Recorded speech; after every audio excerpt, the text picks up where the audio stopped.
come on. What do you mean roll 2 video? seconds. We're killing ourselves out here, and you're going to be ready. I am too. I'm standing So we right play by mood the music? door.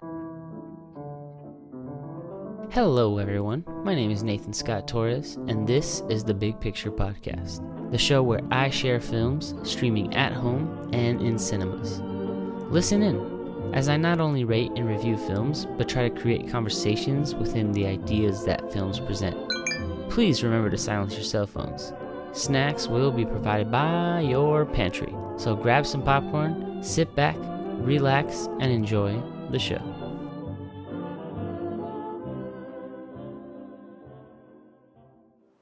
What is up, everybody, and welcome back to the Big Picture Podcast.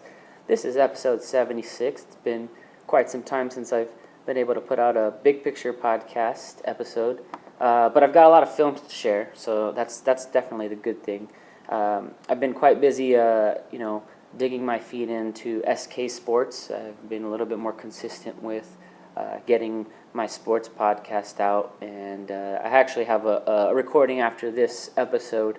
But since I don't have a Conversations with the World episode this weekend for you guys, for my listeners out there, I thought it would be a good idea to, instead of recording the Big Picture Podcast in my home, where I usually record it, and I've got the whole Twitch set up with background and everything, but I really wanted to, test my recording capabilities when I come to the studio in which I am able to record over here, in which I'm thankful for, really, really thankful for, and I'm really happy that I get to. So on Twitch, if you guys head over to Twitch, I've got my account over there set up as spacekaiju_, and I did a little bit of a spacekaiju podcast setup video just a little bit before hitting record on this episode here.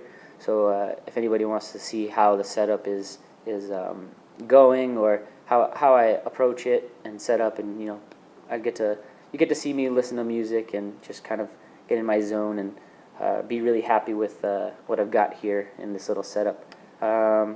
But let me start off the show with just a couple things I wanted to share. This one's a little bit of a personal story here. I was really happy the other day to get the chance to spend some time with my neighbor.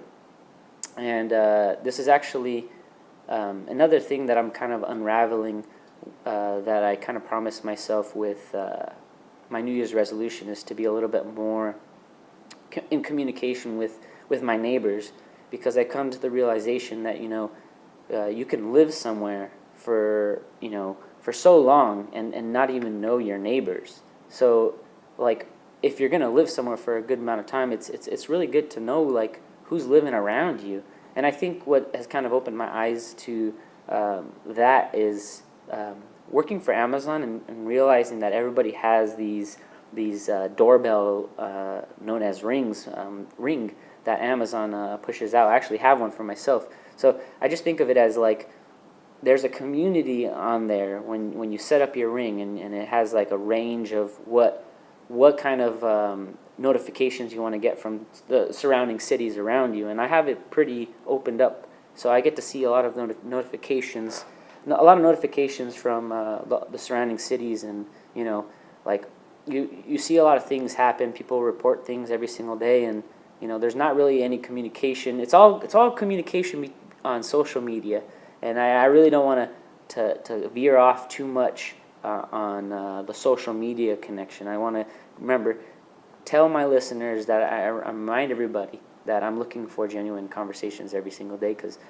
it's hard to find them. So the other day I was really, really happy that my neighbor, he's been in talks with me about needing my help to go get his trailer. So the other day I went to go help him. I made a day of it. I had the whole day clear for him to help him out, and it went really well. It went really, really well. It was a nice drive. It was a good 2 hour, almost 2 hour drive out really, really far to his campsite, in which he sold already. So he was just picking up his trailer, which was the last of his property, and I was just out there helping him.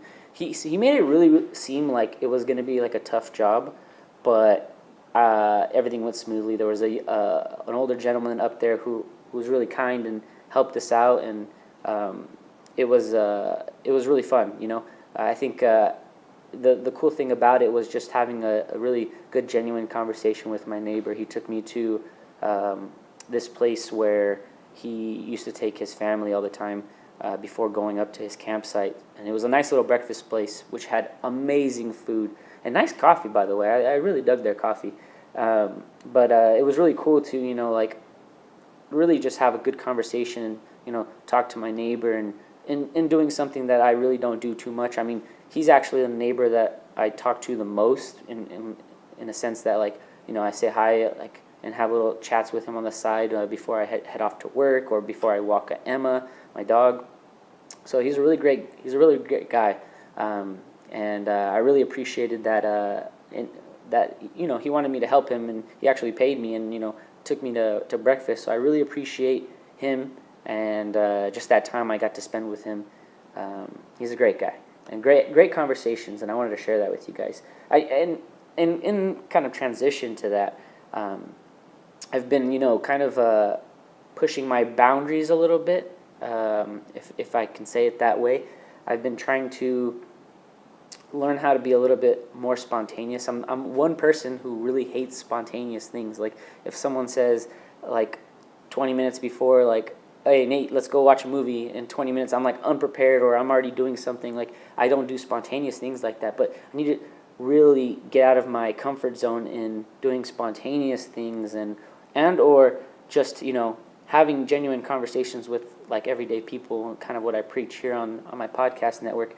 And so the other day, I was leaving the gym, and I really wanted to share this with you guys. And I think I've shared this on my other episode of Conversations with the World with my good friend Robert, which I'll tell you guys about later at the end of the show. I want you guys to definitely listen to that. But I want to tell this again. I was leaving Planet Fitness. This is the gym I've been going to for about a while now, since September. And I'm wearing a Redskins shirt. And this is how the conversation starts with me and this guy. I noticed him in the gym. Like, it's just like an older fellow, And he was leaving right when I was leaving. And he makes a comment about my shirt. He's like, the Washington Redskins, eh? And I'm just like, yeah. A lot of people are, like, thrown off about how I became a Redskins fan, so I usually give him the lowdown. And he's like, what's the lowdown? And I'm just like, oh, blah, blah, blah. Like, I tell the same story over and over again of how I became a Redskins fan. And he's like, interesting. I was a veteran, and or I am a veteran, and I stationed out in Washington. And we just started hitting it off like a nice little conversation. And then he tells me he's a truck driver. And then I'm like, okay, cool. Just keeping the conversation afloat. Nice gentleman, older guy, and he's telling me that he had an incident most recently, and it was a scary incident. Once he brings it up, like, and he mentions it to me, I'm just like, oh, my eyes just go up. I'm like, oh gosh, that's scary. He said that two teenagers, I guess, one of the teenagers were driving their parents' car, and they were driving. And I guess it went under his truck, and they got smashed. But, I mean, the kids were okay, all right? The kids were okay. Everyone was okay, which he points out that, there was a cop, like, trailing behind them. So the cop saw the whole thing, and it was the kid's fault. It was not his fault. So, he starts off with this, like, intense, like, story, that he had to go through that. And he's like, but that doesn't really... compared to all the seven what did he say, fatalities I have on my record. That's what he said. He's like, I have 7 fatalities on my record, and that's when I go, my eyes just went up, and I'm like, trying not to make it too obvious, I was like, truck drivers, you never know with truck drivers, like, I bet you there's a bunch of genuine truck drivers out there, and then you got the truck drivers that are, like, mysterious, like from the movies. So he tells me these 7 fatalities. And then he's like, but there's a joke on this, and I'm like, oh, is this a joke? And he's like, do you get? Let me tell you this part here. And he's like, it was all their fault. They were running around naked in the street. I was, what? What'd you say? And then he's like, did you get the joke? And I'm like, you killed 7 people? And he's like, no, they were deer. Do you get the joke there? And I'm like, Okay. That was a good one. That was a good one. They were running around naked in the street. It was their fault. They were all deer. That's what the joke was. That's a brilliant joke because you start off with that. You start off with a nice little like, oh, I almost injured these teenagers, these people, and then you lean towards the 7 fatalities right after, and you startle someone. But it's a good joke. He had me going. It was really funny, and the conversation shortly ended after that, and I just said, "Good day, sir." I said, "Good day." That's what I told him. Move along. But it was a great conversation. But yeah, those are just a few things I wanted to share. Actually, one last thing I wanted to share kind of has to do with me trying to go to the movies, but not accomplishing that because I failed. But was it Friday? I had Friday free. I was able to go and take a little bit of a scrimmage with my friend who let me do some soccer free kicks on him, and then record a couple of filming shots for a little commercial that I'm trying to put together. And then my cousin comes along, and he wants to spend time with me, and he tells me, we're going to Pasadena today. We're going to a coffee shop, because he's been wanting me to go to a coffee shop with him for quite some time. He's an adventurer, this kid. And I'm like, you know what, I've been pushing it off for too long, and I have time now, so let's do it. I have today free. Let's go. Let's go to this coffee shop. I bring all my study stuff. I'm studying for midterms right now. I'll have one more midterm, and then a test on the Tuesday. So I was like, all right, cool. So we go to Pasadena. That's actually a place I want to give a shout out to, Inteligencia Coffee. If you guys are in Pasadena, go to Inteligencia Coffee Shop. It's amazing. Like, I had one iced coffee. It was nice, little sizzling day. The sun was out, nice little breeze. But their cold coffee is just delicious. It's really good. But getting to the point here, I checked my phone after studying for a good while, and we've been there for maybe 3 hours, 2 hours or so, maybe 3 hours, and I realized that High Life is playing at the West Covina Edwards Theater, and I get really excited, and I'm just like, okay, all right, waiting for Chris to get back from the bathroom so I can ask him if he's just going to continue studying so that I can go see this movie at 6:30, because I don't want to see it at 9:30 because it's too late. And I'm like, all right, let's go. So we start heading back.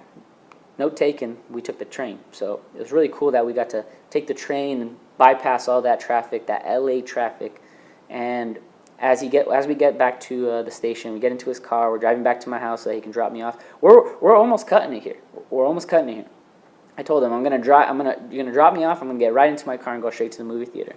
And I appreciate the time that we hung out. And then he's like, oh, did you buy your ticket? And I was like, oh no, that's a good idea. I should buy my ticket on my phone. So I'm ready to go. I go and try to buy my ticket on the Regal app, and then I can't find the showing. And then I look deeper into the movie and see where it's showing, and there's only 3 theaters, and I read it wrong. I read the damn theater wrong. So I got all excited for nothing. We left early for nothing, just so I can realize that it was only playing at the Brea Theater, the Brea Edwards. That is. So I was really disappointed that I didn't get the chance to see High Life. I was really excited to see that one too, and I think I still am gonna try to go see it. It's only in select theaters. All the theaters in Los Angeles, maybe past Hollywood, are playing them, and then Brea is probably the closest one. But good Lord, I need some water here. Brea was the closest one, but I wasn't gonna make that trip because at the time, when it's 3 o'clock. 4 o'clock, around that time, 5 o'clock, LA traffic is just the worst, people. The worst. Gotta take a sip. All right, let's get into more of the show.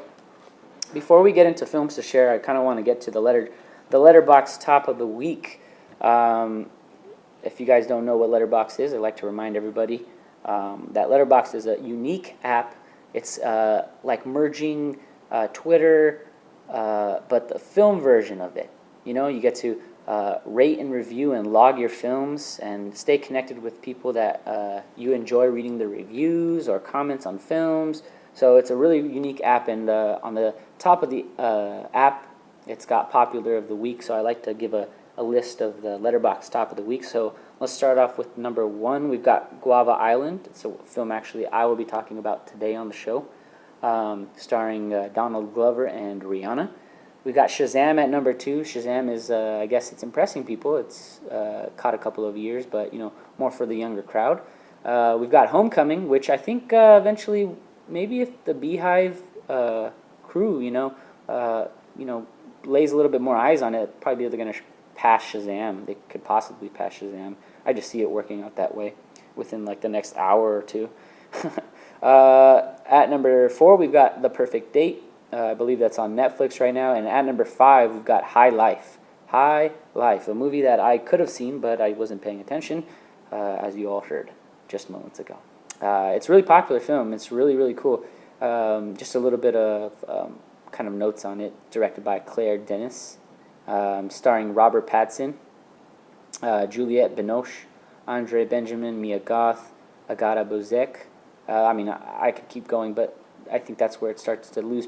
People start to lose the names, but the most known actor is Robert Pattinson, and I give Robert Pattinson another attempt at life, in the sense that I feel like people kind of like put him in a little corner because of Twilight, and I kind of just look over those films. You know what I'm saying? I kind of look over those films. I don't really pay attention to those films, but what's that Robert Pattinson film? Let's see if I can find it on his log here. If I click Robert Pattinson, there is a film that with Robert Pattinson that I really, really love, and I've talked about before. It's called Remember Me.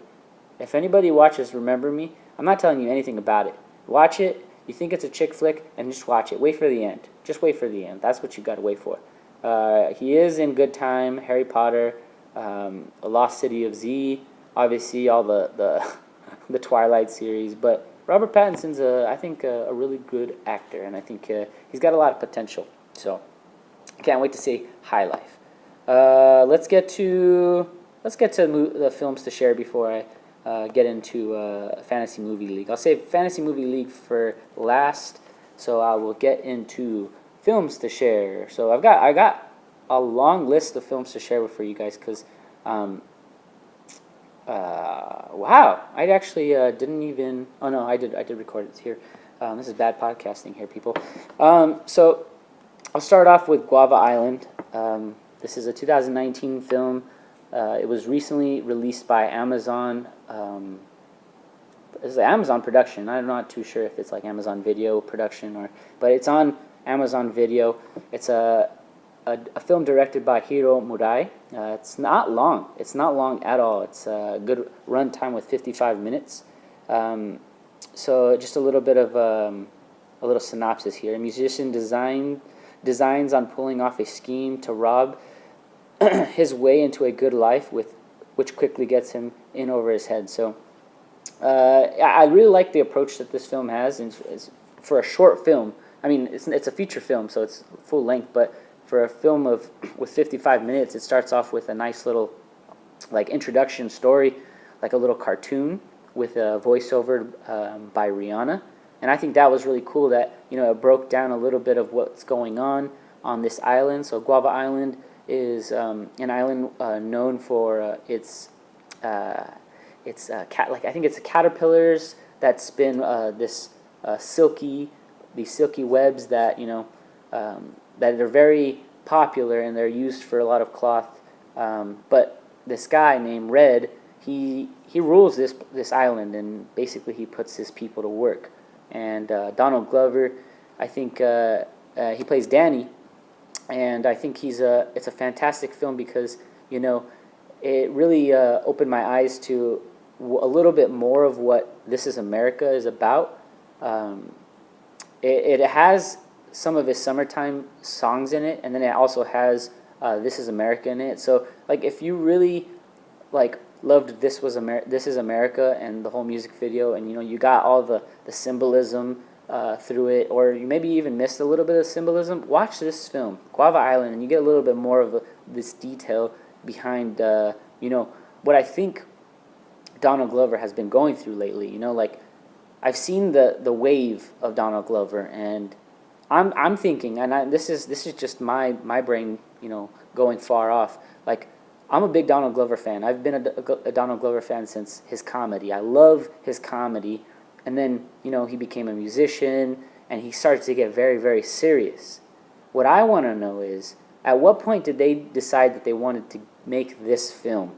Because I think, like, maybe that first idea of this film kind of sparked Donald Glover to go in a certain way where, like a Jordan Peele, their art is very symbolic, and there's so much meaning behind it, and they're searching so far for this creativity that they're putting themselves into a different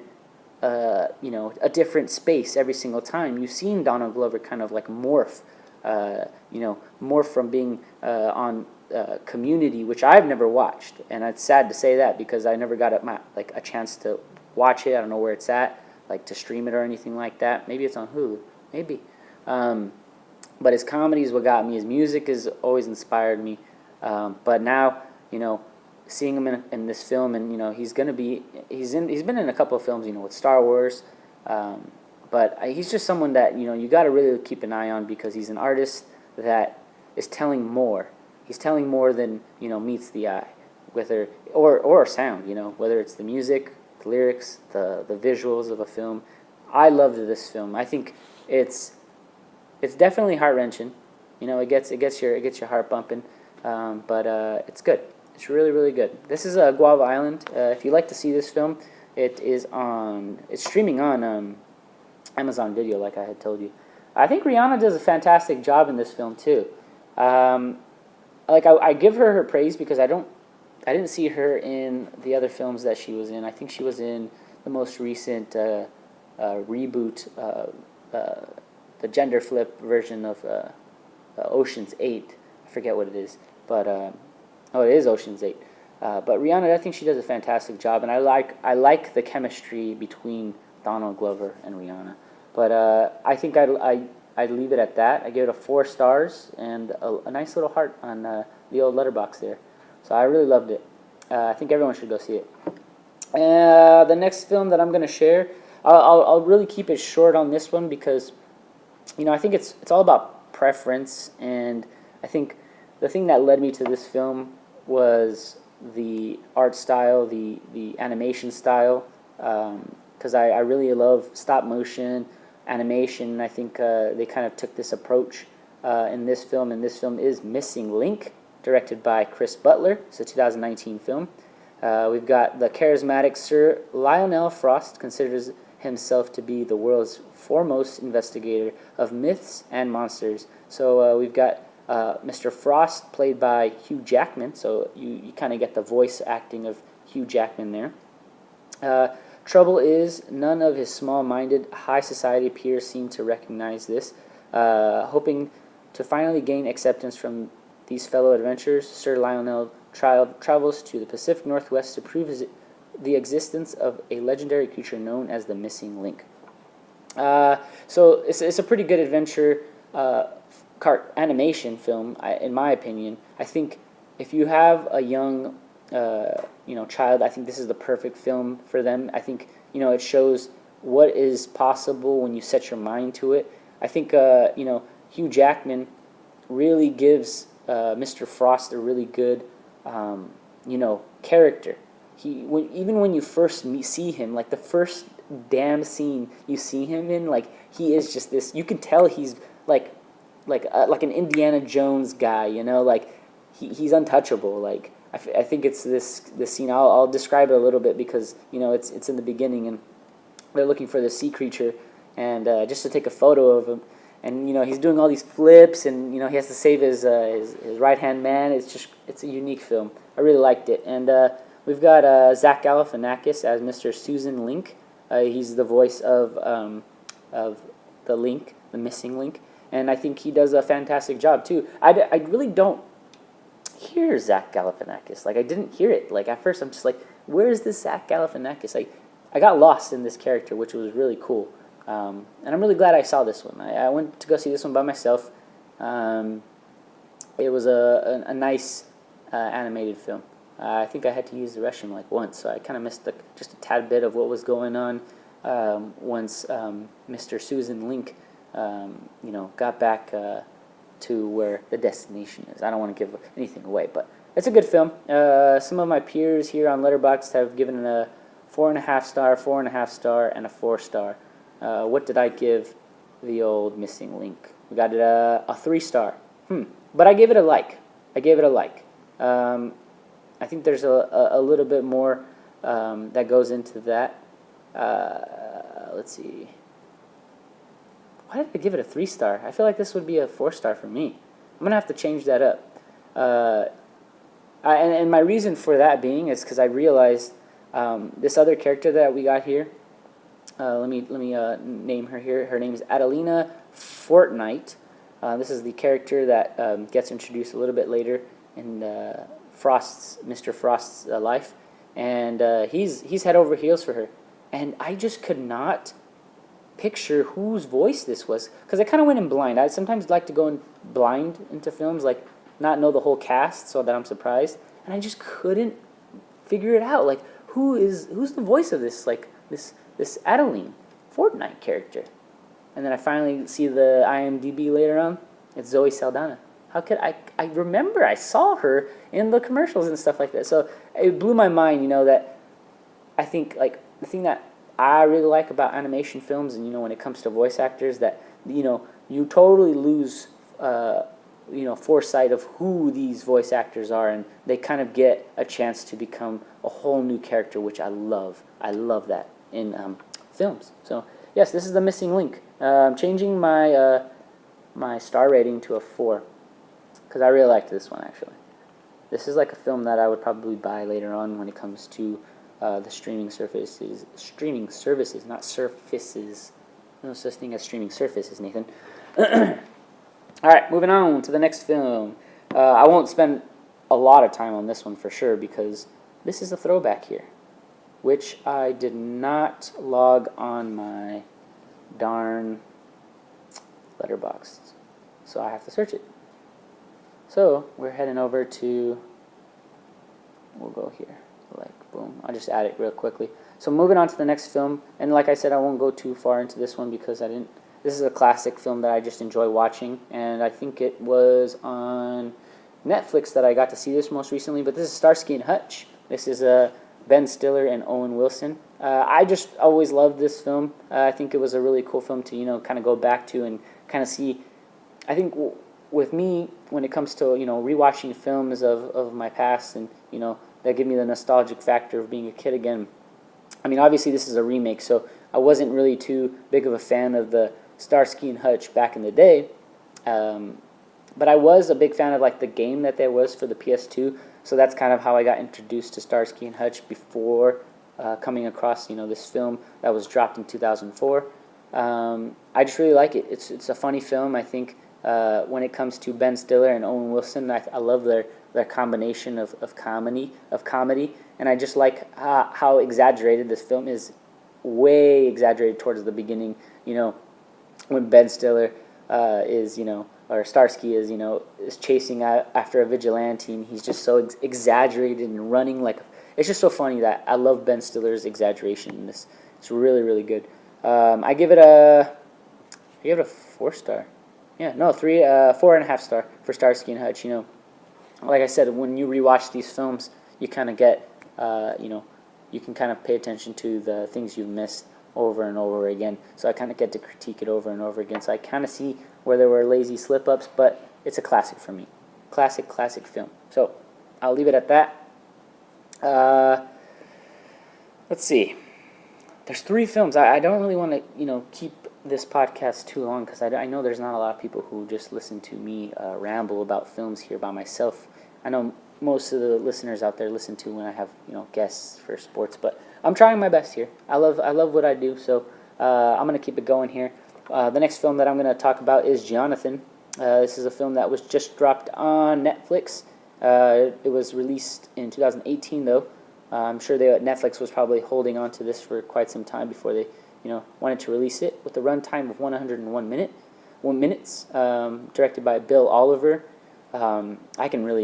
This movie is really basic. I really don't really need to look at what's really going on. I mean, at first when you get thrown into this movie, you're enticed because you got Ansel Elgort, who was Baby Driver, and he's a great actor. And I think anything you throw him in, you've really got to pay attention to the film that you watch with him in it. And that's what intrigued me. And so I went towards this Jonathan film, not knowing what it was. It starts off basic, it's this nice, well-pampered Ansel Elgort as Jonathan, and he's sitting in front of a camera, and you start to realize like he's talking to himself basically, and then it unravels a little bit more. I mean, you really get the context. I cheated here. I really went to just the synopsis, and once I read the synopsis, it gave me everything I needed to know. And then as the film went on, it kind of explain these things, but it took a while to explain how things worked, and the drama came in like perfect timing. So the gist of it is Jonathan was he's there's two siblings, and they're in one body, and one sibling is up from 7 a.m. to 3 a.m. in the morning. So he has a full cycle. He's the one that goes on through the whole day. He works, he has a job, and he does most of the things during the day. And then the other side, which is his brother, is only awake for 4 hours nighttime, or like that morning time, the only time that the other brother is not awake. And so a little bit more context about how this is possible. When they were younger, this neuroscientist neuroscientist did this gizmo behind Jonathan's ear, which made it capable for like both of them to have their time in the world. So it's basically like if you have like Christmas lights and you have one of the timer thing that you plug into the wall. It's basically like that, like a timer right behind this, like a little gizmo. So I really got a Black Mirror vibe from this episode. It was just that I don't know if it was really represented well first off in the beginning, but as the film gradually goes on, you start to kind of accept it and kind of get enticed into the drama that starts to incur. And it's a good film. It's a good film. I just think that the pacing was a little off. It was a little slow. So a couple times I looked at my phone, and I try my best not to look at my phone when it comes to watching a film, but it happens sometimes, and with this film it did, and I really wish it didn't, because maybe I would have paid attention to a few more little intricate ideas that were pointed out, but overall it's a good movie. It's a really good idea. Like it definitely seems like a Black Mirror type of an idea, but I got to give it up to Ansel Elgort. I think where it does excel, where this film does succeed, is that Ansel Elgort is basically acting within himself. So he's two people. So I think with actors, it's good to give them a film once in a while. You got Legend with Tom Hardy, where Tom Hardy is playing his twin brother, and they're both in the same scene at the same time. So it's insane of a process. I guarantee you, like the acting process of just getting your lines down, but making sure that you're really not talking to anybody but yourself. And that's a really good film. Really good film. This is Jonathan, streaming now on Netflix. All right, so we'll go on to the next film that I want to share. Let's go to this one first. I want to save the best for last, because this last film that it's a documentary I want to talk about is fantastic, and I'm just in love with it. But I also am in love with this documentary that I was able to watch. This is Antoine Griezmann, The Making of a Legend. And as a sports fan, I got to tell you guys that I have seen this star rise from, just my eyes, like just pure, I got to see it all happen. And when I saw this film, I thought that was so true, that I got to see it all happen. But it gives you a little bit more of this background story of this wonderful football player known as Antoine Griezmann. This is the French player who recently just won the World Cup, and I didn't really know that he actually started off his career with Real Sociedad. So it starts off the documentary.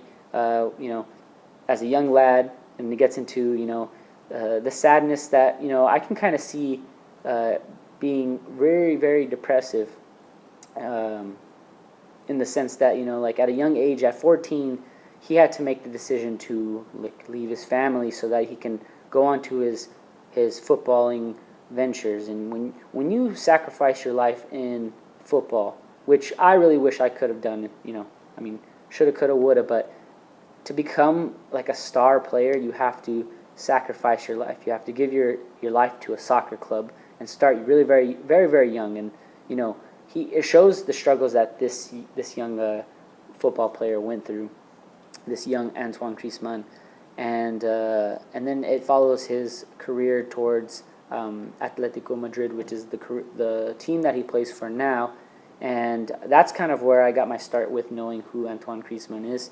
And then he plays for the French national team, which obviously just won a World Cup. This, I'm telling you, if you're a football fan, or if you're just a fan of, and this is kind of like where I land here, if you're a fan of just finding out people's stories, like, this is a special one here. This one made me tear up. Not only did it make me tear up because, it just shows me that, like, I see Antoine Griezmann as kind of like a little bit of him inside me, in the sense that, like, he loves it. He loves the game. He purely, purely loves it. Like, he gives it his all. And that's what makes him him. That's what makes him so successful. That's why he is performing at the levels he is now. And don't get me wrong, he's not the best football player in the world. Obviously, I know who that is, and that's Lionel Messi. But Antoine Griezmann is in at least the top 5. If not, he's top 3, in my opinion. It goes Messi, Ronaldo, Griezmann. And that's all from Spanish Premier League. Well, not anymore, because Cristiano Ronaldo decided to leave to Juventus. And congratulations to that guy, because he just won league titles in Italian League, Spanish Premier League, and English Premier League for the first person to do it. So congratulations to that guy. I get a little salty when talking about him, but you know who I don't get salty about talking about? Antoine Griezmann.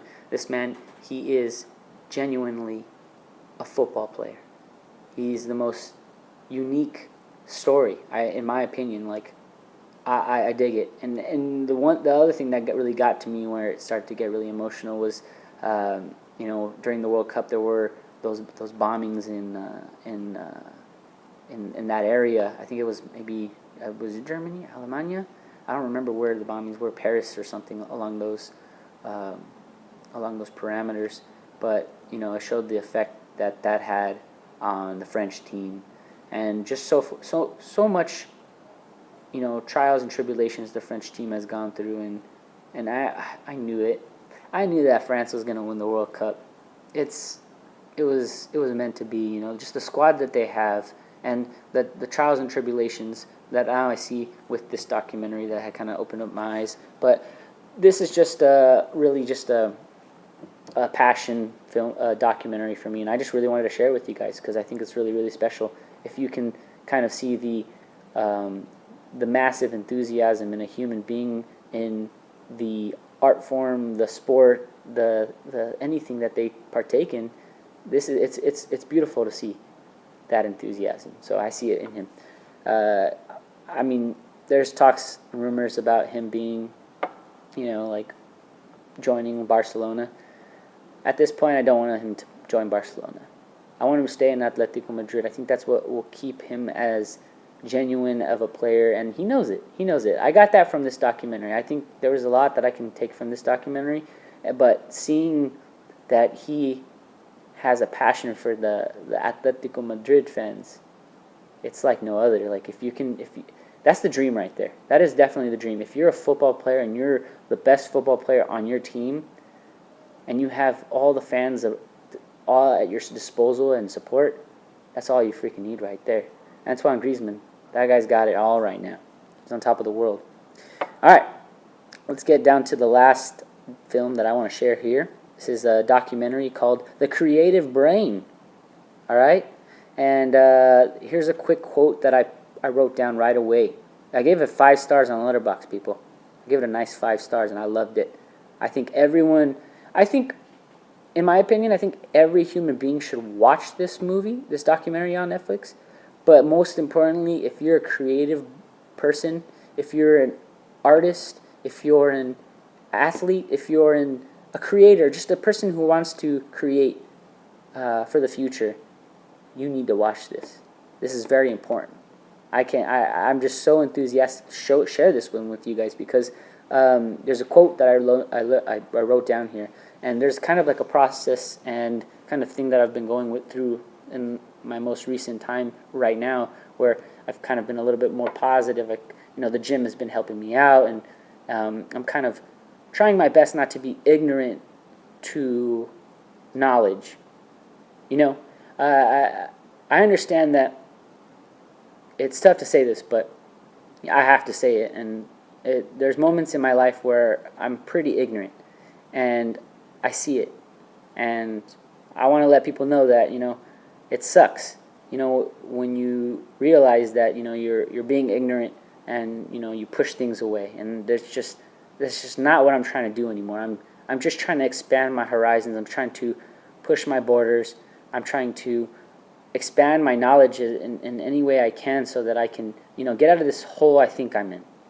I really think I have something here with podcasting and my passion for it, but I think I'm limiting myself. I'm kind of putting a little bit of a weight on myself when I'm not pushing my boundaries, getting out of my comfort zone. So I think this documentary has opened my eyes in the sense of, obviously this isn't the documentary that made me realize how ignorant I am, but it made me realize that you need to get out of your comfort zone so that you can, in order to be creative.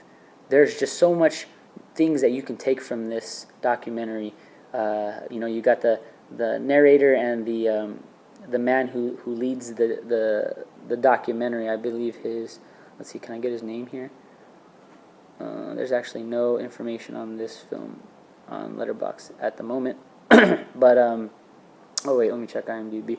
But he starts off by just telling the viewers that he's looking forward to. Is this him? Top billed cast. We don't have any cast in the movie, cast and crew. That goes to show you 52 minutes documentary. Yeah, there's not that much information about this, but it just dropped on Netflix. You get this guy just telling you that how important creativity is and how far we've come as a society with creativity, and it's freaking brilliant. I'm gonna watch this again, and I totally got off topic of me telling you what I wrote down as a quote from this, and I quoted this guy named Nathan from the documentary, a talking head from the documentary, and when I was watching this, it caught my attention like right away. I'm just like, I paused it, I rewinded a few times, I recorded him saying this because what I've been, my journey so far, I've been, like I said, I'm trying not to be ignorant. I'm trying to learn from things that maybe I'm not interested in, but if I learn it, maybe I can get something from it. I'm trying to get something from everything. So I wrote this down. It says, you learn more and more about less and less until you know everything about nothing. So I think just the main thing that I really got out of this documentary is that, we've come so far as a society with creativity, and I think our creativity, and not like my creativity, but our innovations over the years have kind of started to, pile up on us, be overwhelming.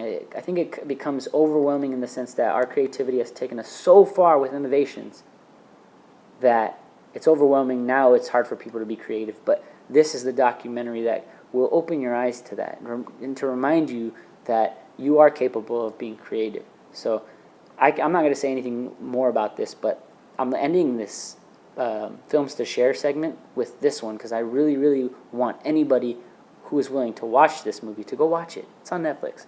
Fantastic. 5-star. On the Letterboxd. 2019 film, The Creative Brain. Go check it out, guys. Check it out. All right, so let's get ready to wrap this bad boy up. So let's finish off the podcast with Fantasy Movie League.